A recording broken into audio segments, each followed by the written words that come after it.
السلام عليكم ورحمة الله وبركاته.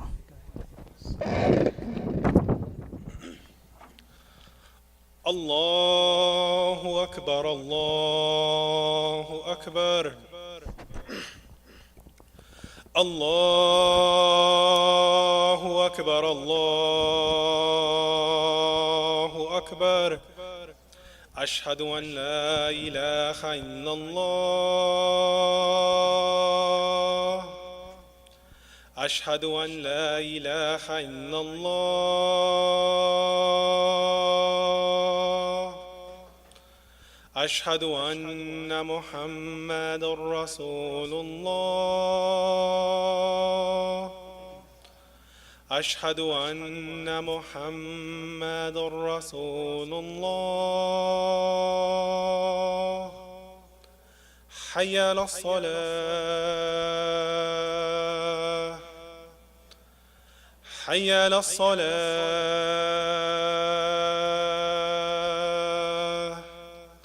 حي على الفلاح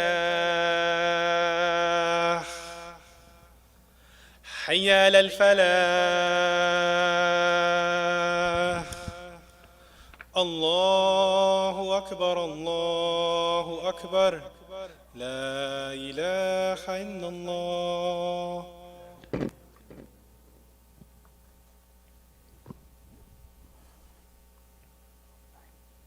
بسم الله الرحمن الرحيم.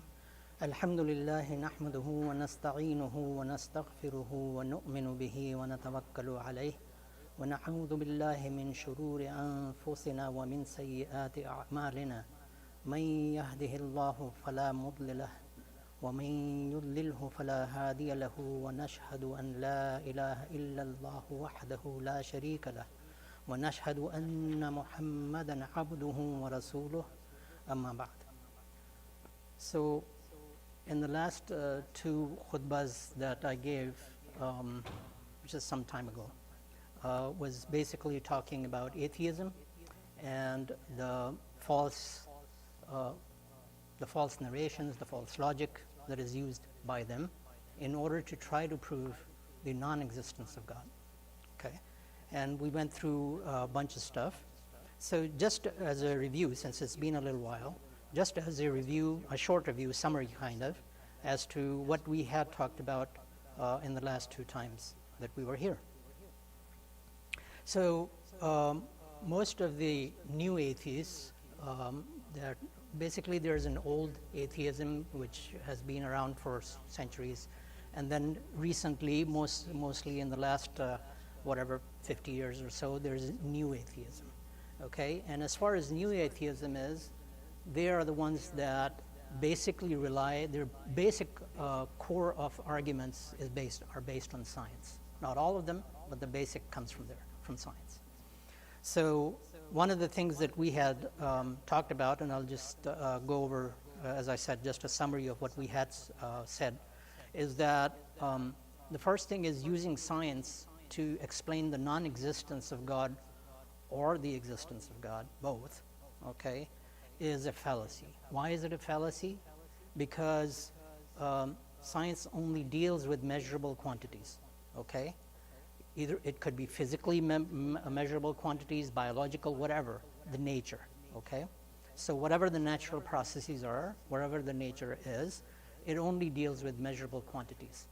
Allah subhanahu wa ta'ala is not measurable in any of those senses, in the scientific sense. Okay, and so therefore using science to prove or disprove is a fallacy. Okay, it doesn't, it's called a categorical fallacy. It doesn't, you can't use that as an argument. The other thing about the new atheists is basically, from my point of view, it's more like a propaganda campaign than anything else, and this is particular to new atheists. Even the old school atheists don't believe these arguments. But the new atheists are forwarding these arguments. And those arguments are basically on the grounds of Western moral values and systems and the Western philosophy. And they push that. They look at that as the standard, okay, the standard criteria. And they use that to say, okay, well, Islam or the religions in general do not follow that criteria and therefore they are wrong, okay? This obviously is a very foolish argument, okay? Because who established that criteria? They established that criteria themselves. And if we really want to go into the depths of it, Western values and civilizations are definitely not the criteria. Neither are they of any standard at all. Okay, they're probably the worst standard. But in any case, so you can't use that as, again, it has nothing to do with the existence or non-existence of God. Okay?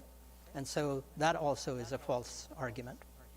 Another thing that we ran into is a lot of these people, atheists in general, will ask for scientific miracles, okay, scientific signs, not based on anything else, but scientific. We mentioned the example of Carl Sagan, who said, well, why is, there's a value of pi, a lot of you might be familiar with it. Pi is a universal constant, okay, and it is a irrational number, and the sequence of digits do not terminate. That's what pi is. I'm not going to give the value or go into much more detail of that, but basically that's what he said. Why didn't God terminate that sequence?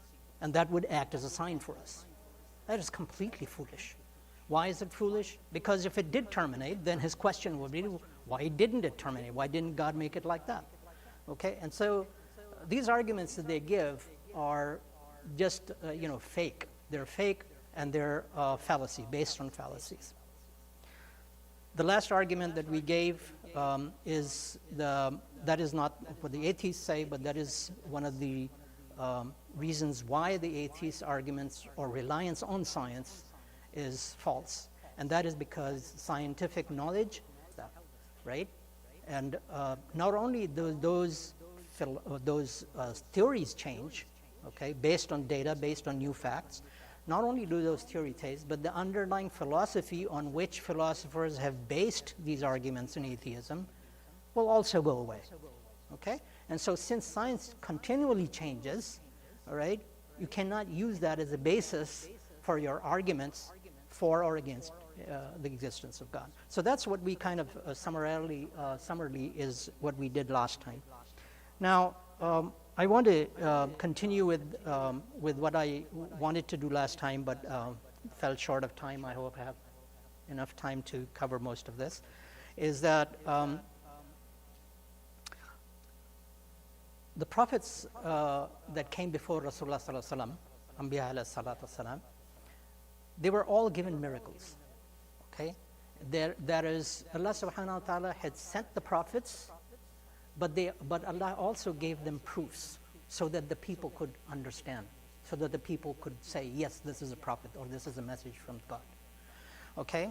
So for example, Hazrat Musa alayhi salam was given the power of magic, for example, turning this cane into a snake, right? But the people of that time, in other words, these miracles that Allah subhanahu wa ta'ala gave to the Anbiya alayhi salam were for that time. And the people living in that time recognized them as miracles. So the magicians at the time of Musa alayhi salam recognized that they were at the top of their art, right? And they recognized that whatever Musa alayhi salam is doing is way beyond the capabilities of magic. Okay, so the people at that time understood what the miracle was. Similarly, Hazrat Isa alayhi salam was given the miracle of healing, right, and so forth. So the Prophet ﷺ was also given a miracle, okay? And the basic miracle that the Prophet ﷺ was given was what? Was the Quran. The Quran was the basic miracle that the Prophet ﷺ was given by Allah subhanahu wa ta'ala. Okay. We need to explore this a little bit, okay? One is that the eloquence of the language of the Quran, the linguistic efficiency of the Quran, the eloquence of the Quran was understood by the people at that time, right? So that in itself was a miracle for the people at that time, right? At the time of the Prophet ﷺ. They understood that this linguistic eloquence cannot be conceived by poets, by human beings. And they said so much. Even the kuffar at that time said so much. They accepted that themselves. This cannot be from anyone but the Creator, but Allah subhanahu wa ta'ala. And they all knew that the Prophet ﷺ was not literate. He never wrote poetry. He was not interested in poetry, right? And so they understood that this man who's doing this and talking so linguistically, eloquently, is not something that is coming from him, but this is a revelation from the Quran. This is for the people at that time. However, Prophet ﷺ is Khatam al-Nabiyyin. He is the last prophet. Since he is the last prophet, this means that the Quran as a miracle has to be for all of time. For all time, not just for those people, but for all time. Okay? And this is part of what forms the crux of our arguments. And so what we covered last time a little bit, and I'm just going to again just summarize some of this, is that we went into some of the examples in the Quran that is for our time, for example. Okay? And this is where the miracle comes in, is that even though Quran is not the book of science, it contains scientific miracles and scientific facts that were not known at the time of the Prophet ﷺ, and are only known maybe in even the past century or so. Okay, so no way is it possible that the Prophet ﷺ knew about those things. That's the miracle that Allah subhanahu wa ta'ala has given in His Quran for us, for people that are living now. As we read these, we know that it is not something that is available at that time. Only one person, only one entity, only one being would be able to know that, since this knowledge was non-existent at the time of the Prophet ﷺ, 1400 years ago, and that has to be the all-knowing. Okay? That entity has to be the one that knows everything, that creates everything and knows everything, and that is Allah subhanahu wa ta'ala. So just, I'm going to not go into details because we mentioned this last time, just to mention some of these miracles, scientific miracles of the Quran. And I'm going to forego the Arabic, I'm going to read the translation. So in Surah Al-Dhariyat, verse 47, Allah subhanahu wa ta'ala says, "We built the universe with great might and we are certainly expanding it." Okay? The expansion of the universe is what the miracle is, because it is something that we have just recently discovered. Recently, I mean like in 100 years, past 100 years. The other one is fetus development. I think most of us are already familiar with that. The translation of which is, "And indeed, we created humankind from an extract of clay, then placed each human as a sperm drop in a secure place. Then we developed the drop into a clinging clot, then developed the clot into a lump of flesh, then developed the lump into bones, then clothed the bones with flesh. Then we brought it into being as a new creation. So blessed is Allah, the best of creators." So, I mean, the idea is, if you look at these things, okay, the kuffar at the time, all of the people at the time 1400 years ago were not thinking about these things. They weren't thinking about fetus development, okay?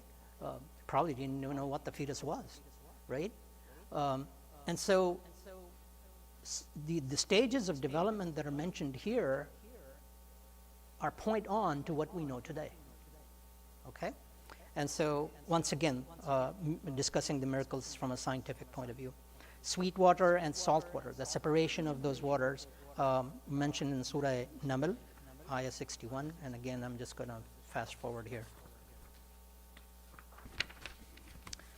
Female bees collecting honey. In other words, the honey that is collected by female bees, not male. Okay, that also was not known. It is known now through research and so forth. These are some of the scientific miracles of the Quran. There are more, okay?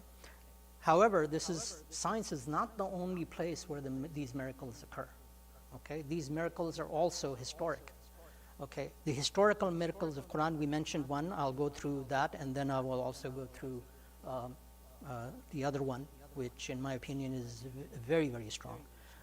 So the first one is about the rulers in the Egyptian dynasty. The Egyptian dynasty, according to the people who do this research in history, is broken up into several different dynasties.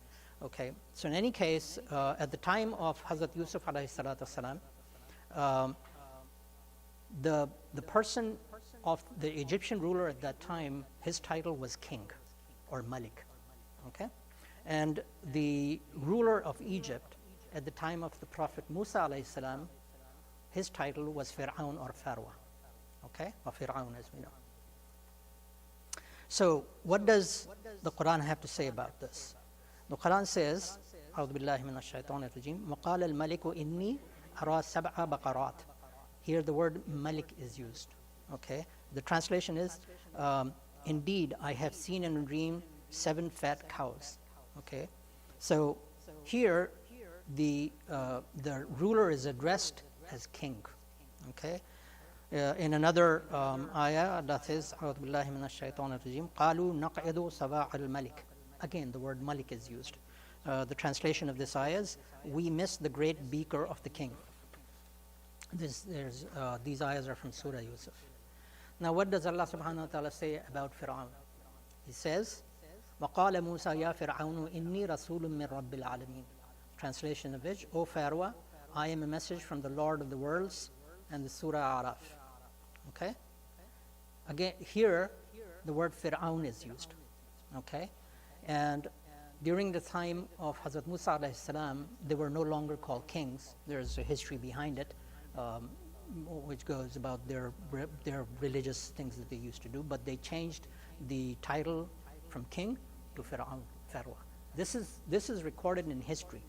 They don't make these things up. This is through documentation. That is, documents that are available now in history, so they can go through these things and research that. Obviously, these kinds of things were not known in the time of the Prophet ﷺ. Some of these documents were not even discovered till much later. Okay, so again, as I said, one of the more powerful miracles here, historical miracles here, is the following ayah from Surah Ghafir. أعوذ بالله من الشيطان الرجيم وقال فرعون يا هامان ابني صرحا لعلي أبلغ الأسباب. And it goes on. So I'll read the translation. And Pharaoh said, O Haman, construct for me a tower, that I might reach the ways into the heavens, so that I may look at the deity of Moses. But indeed, I think he is a liar. And thus we made attractive to Pharaoh the evil of his deed, and he was averted from the right way, and the plan of Pharaoh was not except in ruin. So what is the miracle here? The miracle here is the word Haman. Okay? This Haman is a title that was used in those days for the master of stone quarries, construction. Okay, because in those days they used quarries, stones and stuff to build things. And Haman is a title that was used at that time. Now here's the miracle. This was not discovered until the 18th century. Actually, in 1799 is when you guys may have, some of you might know, or maybe all of you know, about the story of Rosetta Stone. Okay, Rosetta Stone was discovered in 1799. Okay, so this thing was not even discovered centuries after Rasulullah Sallallahu Alaihi Wasallam. Okay, so there is no way possible that he could have known that. Nobody knew it. It only existed in 1799. I mean, existed means it was discovered, and so the writings and the stone was discovered in 1799. The interpretation, and these are called heliographics, okay? This stone contained text in heliographics, which are symbols, as well as in Greek. And so the meaning of these heliographics was not deciphered, were not known until the 18th century, early 18th century, 1800 something. Okay? Heliographics is something that is a form of symbolic language that nobody knows, nobody understood. Okay? It is because of the Greek translation that somebody actually started to do research and figure out what that is. So, in the heliographics, they discovered the word Haman. And in the same context of he was a master of the stone quarry. Okay? How in the world would the Prophet ﷺ know this? This did not exist. The stone was not even discovered at that time. Okay? It's impossible that anybody, not even the Prophet, nobody would have known about this. Okay? And this was revealed to the Prophet ﷺ 1400 years ago, and it was discovered just recently in the 18th and 19th century. Okay, I guess I'm running out of time again. I'll finish this sooner or later. So anyway, so these are the evidences that we know of, some of the evidences, there are much more, of the validity and the authenticity of the Quran itself. And maybe next time I can go over as to how does this relate to atheism, how does this answer atheism and the objections that they have and whatever claims they make. Okay?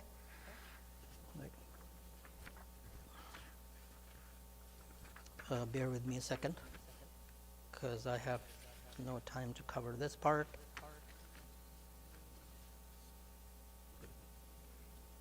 أقول هذا وأستغفر الله.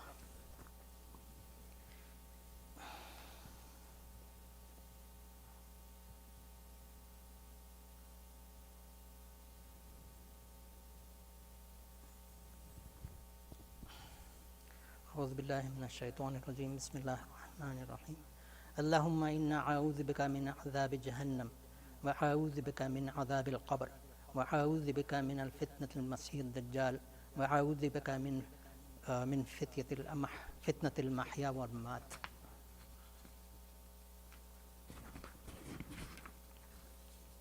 اللهم كن لإخواننا في فلسطين، اللهم انصرهم، اللهم نفس كربهم، اللهم تقبل شهداءهم.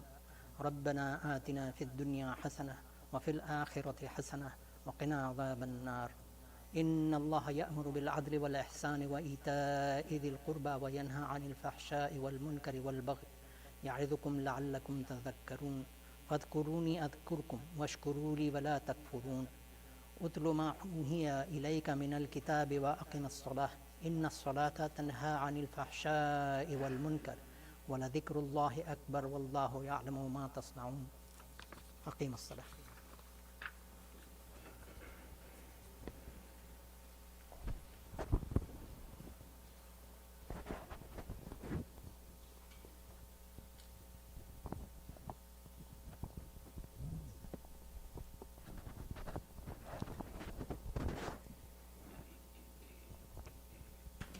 Make sure your heels are on the line.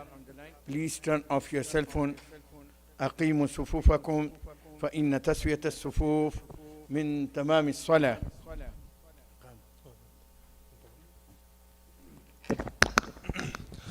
الله أكبر الله أكبر الله أكبر الله أكبر. أشهد أن لا إله إلا الله أشهد أن لا إله إلا الله أشهد أن محمد رسول الله أشهد أن محمد رسول الله. حي على الصلاة حي على الصلاة حي على الفلاح حي على الفلاح. قد قامت الصلاة قد قامت الصلاة. الله أكبر الله أكبر. لا إله إلا الله. لا إله إلا الله محمد رسول الله صلى الله عليه وسلم. الله أكبر. سبحانك اللهم وبحمدك. أعوذ بالله من الشيطان الرجيم. الحمد لله رب العالمين الرحمن الرحيم مالك يوم الدين. إياك نعبد وإياك نستعين. اهدنا الصراط المستقيم صراط الذين أنعمت عليهم غير المغضوب عليهم ولا الضالين.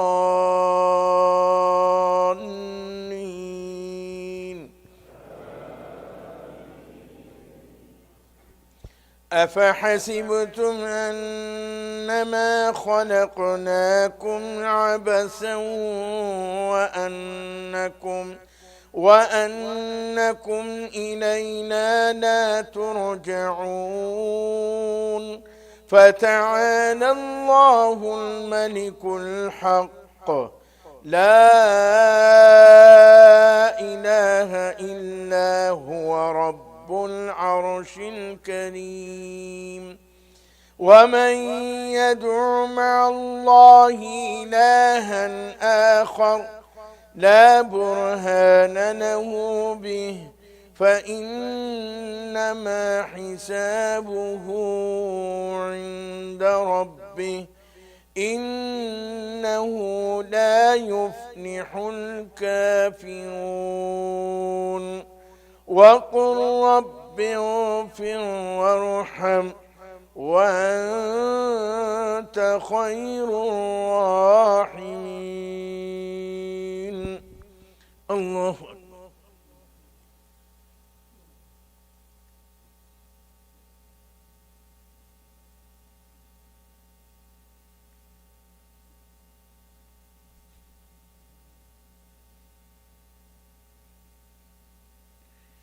سمع الله لمن حمده. الحمد لله.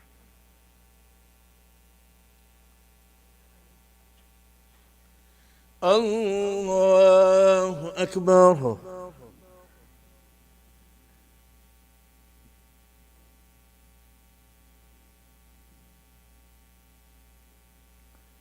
الله أكبر.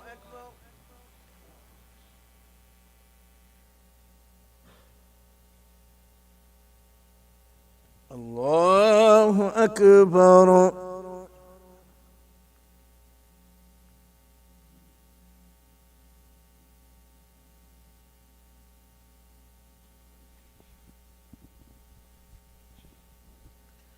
الله أكبر. الحمد لله رب العالمين الرحمن الرحيم مالك يوم الدين إياك نعبد وإياك نستعين اهدنا الصراط المستقيم صراط الذين أنعمت عليهم غير المغضوب عليهم ولا الضالين.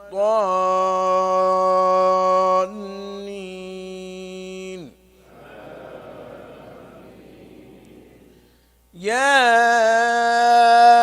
أيها الذين آمنوا إذا نودي للصلاة من يوم الجمعة فاسعوا إلى ذكر الله وذروا البيع ذلكم خير لكم إن كنتم تعلمون.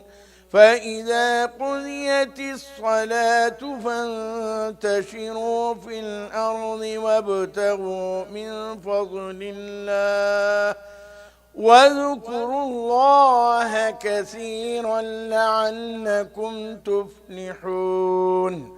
وإذا رأوا تجارة أو لهوا انفضوا إليها وتركوك قائما قل ما عند الله خير من اللهو ومن التجارة والله خير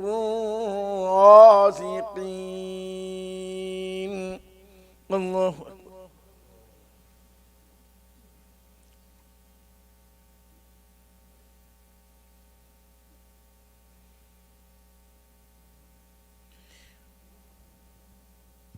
سمع الله لمن حمده.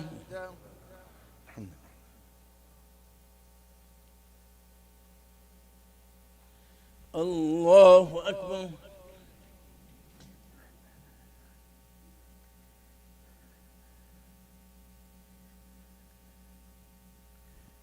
الله أكبر.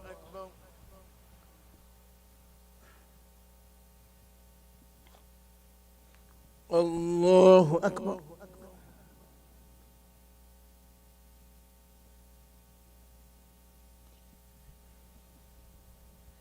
الله أكبر.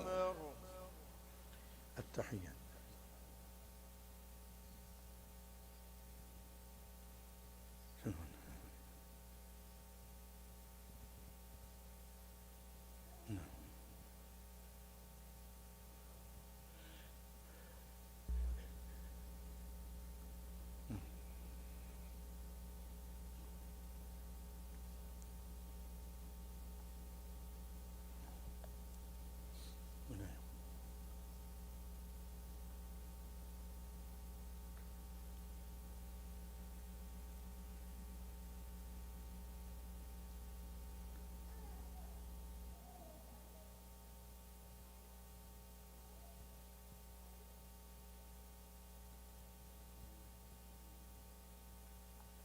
السلام عليكم ورحمة الله.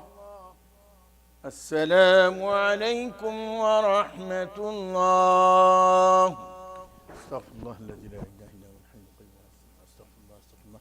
اللهم أنت السلام ومنك السلام. Assalamu alaikum. Have a few quick announcements. First, I want to say the brother that was asking about the Quranic class, Imam Qadri, who just led the prayer, that's who you want to talk to. He has all the details. Imam Qadri, the brother want to talk to you about the Quranic classes. Also, as I always tell you, I don't think they got but a few left, so let's make sure they don't have any left. Lunches, so you can make sure we can have some financial means to help run the operations of this masjid. And of course, we have our new Muslim class on Saturday at 10 o'clock. And I always tell you, you do not have to be a new Muslim to come to the class. If you're not sure, if you don't know about some of the basics about Islam, come to the class. You might need a refresher on them. So, assalamu alaikum.